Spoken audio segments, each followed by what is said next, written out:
कहा जा रहा है कि पिछले 5 साल में तकरीबन 50 अरब से ज्यादा के कर्जे जो है वो लोगों ने माफ करवाए हैं। 53.4 अरब रुपए के कर्जे माफ हुए। जी हाँ, तकरीबन इस मोर देन 50 बिलियन को जो है वो कर्जे माफ किए गए। लेकिन मैं आपको यह बताना चाह रहा हूं कि ये जो कर्जे माफ किए गए, इसमें जो कानून है वो भी ऑलरेडी नैब के कानून में मौजूद है, विलफुल लोन डिफॉल्ट का सेक्शन 31D, लेकिन उस पर अमल दरामद नहीं हो रहा। और उसके अलावा मैं एक और आपको बड़ी इंटरेस्टिंग चीज बताना चाहता हूं कि एक तरफ तो कानून ये है कि आप जो गरीबों के लिए इस मुल्क में कानून और है, अमीरों के लिए और कानून है। वहां पे एक तरफ तो आप अरबों और करोड़ों के कर्जे आपने माफ कर दिए। मैं आपको 4 दिन पहले ये द नेशन अखबार के ये एडवर्टाइजमेंट दिखाना चाहता हूं जो कि हाउस बिल्डिंग फाइनेंस कॉर्पोरेशन की जानिब से है, जिसमें वो गरीब लोग जिनको 2.5 मरले 4 मरले के घर है, उनको छोटी रकम ना लोन की रीपे करने पे उनके घरों की ऑक्शन की जा रही है। आज से चंद दिन पहले न्यूज अखबार में भी एक एडवर्टाइजमेंट आया था नेशनल बैंक ऑफ पाकिस्तान का, जिसमें यह कहा गया कि वो तमाम जो रिक्शा ओनर है, गरीब लोग जो रिक्शा चलाते हैं, जिन्होंने अपने कर्जे अभी मुकम्मल वापस नहीं किए और डिफॉल्ट किया है, उनके कर्जे कॉन्फिस्केट करके अब उनको भी नीलाम किया जा रहा है। आप मुझे ये बताएं कि पाकिस्तान में अमीरों के लिए और कानून है और गरीबों के लिए मैं इस नुक्ते पर वापस आता हूं ब्रिगेडियर साहब, मैं इसी नुक्ते पर वापस आता हूं। मुझे एक ब्रेक लेने दें, ब्रेक के बाद वापस आएंगे। ये ब्रिगेडियर साहब ने बड़ा अच्छा नुक्ता उठाया, रक्शे वालों को के रक्शे आप जब्त कर रहे हैं, जिनके 3-4 मरले के घर हैं उनके भी आप जायदादें नीलाम करने की बात करें, लेकिन जो अरबों के डिफॉल्टर हैं उनका क्या होगा, इस पर नाज़रीन बात करेंगे एक छोटे से ब्रेक के बाद। वेलकम बैक नाज़रीन, हम बात कर रहे हैं जिन लोगों ने अपने कर्जे माफ कराए। 3 किस्म के लोग हैं इस वक्त, जिन्होंने सियासी तौर पर अपना असर रसूख इस्तेमाल करते हुए कर्जे माफ कराए। दूसरी एक प्ली बार्गेन होती है, जिसका मैंने थोड़ी देर पहले जिक्र किया, जो मिसेस फौजिया गिलानी वज़ीर आज़म साहब की जो वाइफ हैं, उनका 57 करोड़ रुपए का जो कर्जा था उसके 4.5 करोड़ रुपए में सेटलमेंट हुई है। दूसरा वो है कि कर्जा बहुत ज़्यादा है और अपना असर रसूख इस्तेमाल करते हुए कर्जे कम देते हैं। और तीसरे वो हैं जो डिफॉल्ट कर जाते हैं, कहते हैं हमारे पास पैसे ही नहीं, क्या करें। और फिर ये डिफॉल्टर्स की लिस्ट तीसरी है। चलते हैं दोबारा लाहौर, जहाँ पे ब्रिगेडियर साहब इससे पहले हमारे साथ बात कर रहे थे, उन्होंने कवानीन का जिक्र किया कि किस तरह रक्शे वाले के लिए एक अलहदा कानून है, एक छोटे घर वाले के लिए अलहदा कानून है। वो लोग जो अरबों रुपए, ये करप्ट जिसकी हम बात कर रहे हैं डिफॉल्ट की, नाज़रीन ये लाखों की बात नहीं, करोड़ों की बात नहीं, ये अरबों की भी बात नहीं, ये खरबों की बात है, जो खरबों रुपए के कर्जे इस मुल्क में लोगों ने माफ कराए। ब्रिगेडियर साहब आप बात कर रहे थे नैब की, मैं आपसे पहले तो ये जानना चाहता हूं कि कितने के कर्जे माफ किए आपके मुशर्रफ साहब ने, जो 53 अरब रुपए के कर्जे माफ किए हैं। 53 अरब रुपए के कर्जे, वो कोई रिश्तेदारी थी उनके साथ जिनके कर्जे माफ किए उन्होंने आखिरी 3-4 साल में?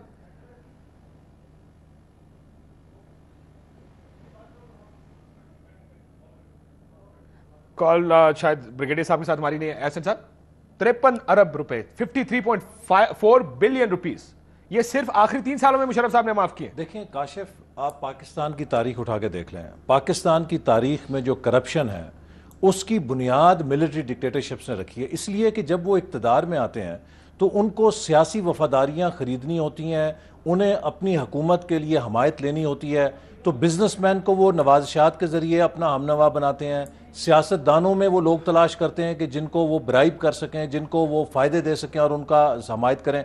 अयूब खान साहब के दौर में आपको पता है हर चीज़ का परमिट होता था, वो एक रिश्वत के तौर पे दिया जाता था कि काशिफ साहब से अगर अयूब खान साहब खुश हैं आपको ट्रांसपोर्ट का परमिट, फलाने साहब को इंपोर्ट का परमिट, फलाने को एक्सपोर्ट का परमिट। मुशर्रफ साहब ने भी यही किया। फिर उसके बाद आप देखिए ज़ियाउल हक दौर आया, उस दौर में चूंकि एक तो आपको बड़े परमिट मिले आपकी पार्टी में, नॉन पॉलिटिकल दौर था। नॉन पॉलिटिकल दौर में एक सियासी जमात बनानी थी, लिहाजा एक डिस्पेंसेशन की गई। आपको पता है उस जमाने में 50-50 लाख की महबूबुल हक साहब ने ये स्कीमों का सिलसिला शुरू किया।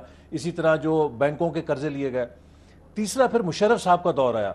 मुशर्रफ साहब के दौर में तो करप्शन की हद हो गई कि जो करप्शन के मगरमच्छ थे, नैब को उन्होंने इस्तेमाल किया उन्हें ब्लैकमेल करने के लिए, उनके खिलाफ केसेस बनाए और उसके बाद उन्हें डरावा दे के सबको अपनी झोली में और अपने दामन में पनाह दे दी और उनको बैप्टाइज कर दिया। उन्हें कहा कि अब आप जो है मैं आपको बामुशर्रफ करता हूं, लिहाजा आपके सारे गुनाह जो हैं वो माफ हो गए हैं। मुशर्रफ साहब ने कर्जे माफ किए। आपका जो शहबाज साहब बार बार करते हैं, क्या चौधरियों की तरफ हिंट करते हैं कि जो कहते हैं कि डिफॉल्टर्स की कुर्बानी होनी चाहिए, जो वो लोग जो कर्जे माफ कराए हैं उनकी कुर्बानी होनी चाहिए, उन्होंने कहा। चौधरी साहिबान की तरफ कह रहे हैं, इशारा कर रहे हैं। बहरहाल उनके अखबारात में तो है कि उन्होंने भी बड़े मैसिवली राइट ऑफ्स किए, लेकिन हम किसी कितना शख्सियत, अंदाजन पैसे कितने राइट ऑफ जहां तक एक मैंने रिपोर्ट पढ़ी थी, it was in billions of rupees, लेकिन हम किसी शख्सियत के खिलाफ नहीं है। हम एक प्रिंसिपल पोजीशन के ऊपर कह रहे हैं कि पाकिस्तान के अवाम के पैसे को लेकर अगर किसी ने मिसयूज किया है और वो कर्जे माफ करवाए हैं तो ये उनकी जाती प्रॉपर्टी नहीं थी, ये 16 करोड़ अवाम की, 17 करोड़ अवाम के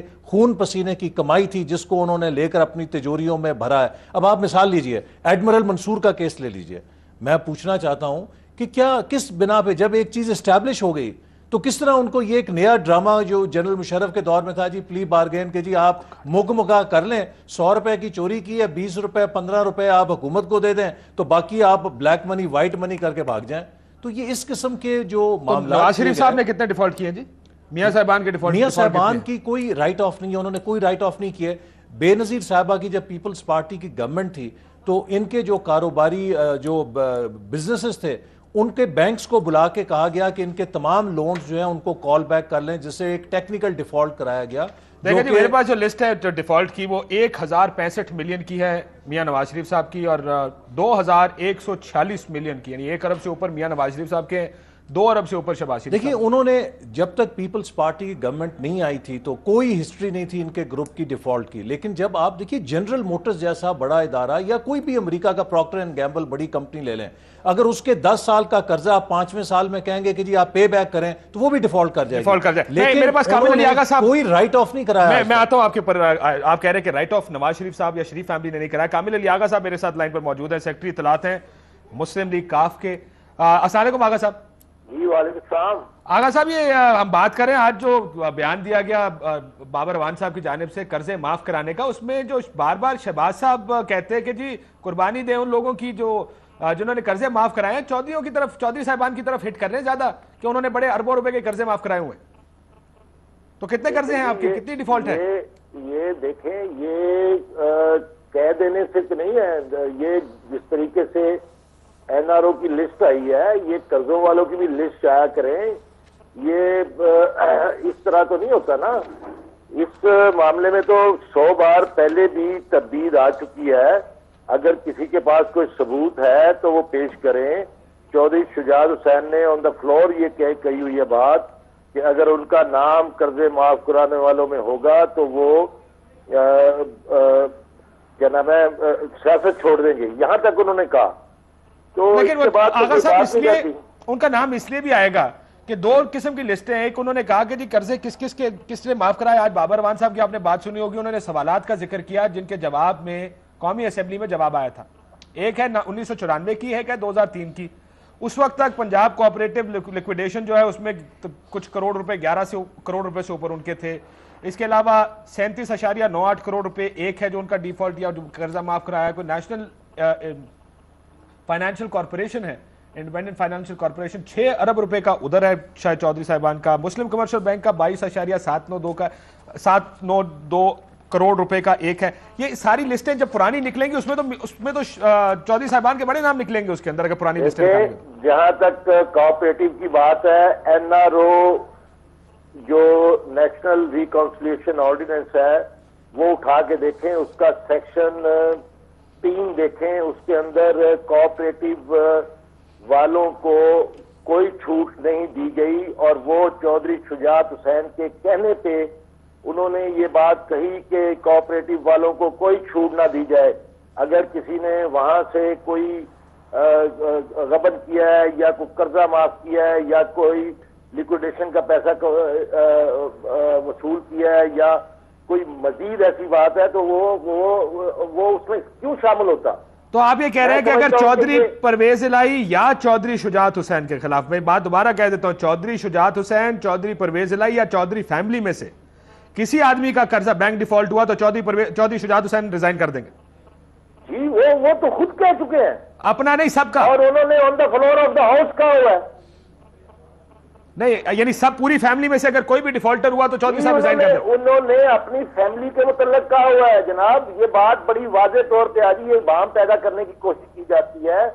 मैं समझता हूं कि ये सारे का सारा एक अपने ऊपर जो इल्जामात है उनसे छुटकारा हासिल करने के लिए